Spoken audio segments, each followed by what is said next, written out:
Amplifier है जी, MP3 है, आवाज़ कंट्रोल किट है, 78.5 लगा हुआ है जी। ਇਹਨੂੰ पावर दे दी 78.5 ਨੂੰ, ਉਹਦੇ ਵਿੱਚੋਂ 5 वोल्ट लैके दे ਦਿੱਤੇ जी MP3 ਨੂੰ, नेगेटिव पॉजिटिव। उस बाद 12 वोल्ट दे ਦਿੱਤੇ जी प्री ਨੂੰ 12 वोल्ट दे ਦਿੱਤੇ। फिर उस तो अगे उही 12 वोल्ट दे ਦਿੱਤੇ जी है एम्पलीफायर ਨੂੰ। DC 8 वोल्ट तो लैके 24 वोल्ट तक मेन करंट इन तिना च आ गई, 1 2 3 च। उस बाद मेन काम आ जाता जी MP3 का। MP3 इंदियां ए 3 तारां जिहड़ियां हैगियां ने वो चुकनियां ने, इत्थे लगा देनी।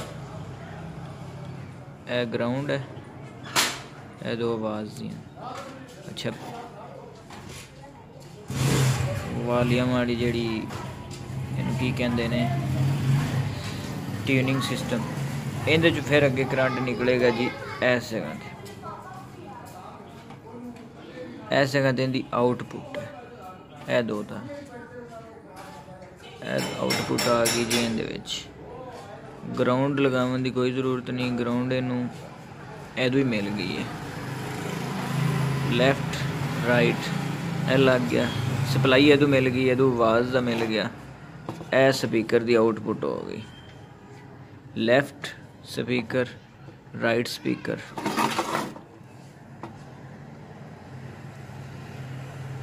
राइट लैफ्ट ए 2 स्पीकर दी हो गई, ग्रीन ते पीली, ए साइड ते वाइट नीली ते सफेद, सबज ते पीली, ए आवाज़ दियां हो गई स्पीकर दियां। ए 2 करंट दियां, ए 4 स्पीकर दियां, ए MP3 तैयार हो गई। ज़बरदस्त। अगर तुसी वूफर वगैरह चलाने चाह रहे हैं, तुसी अंदर बहुत छोटा जा सैटअप बना सकते हैं। 12 वोल्ट सप्लाई तो तुहाडा सारा सिस्टम चल जाएगा।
के नुश के दीवाने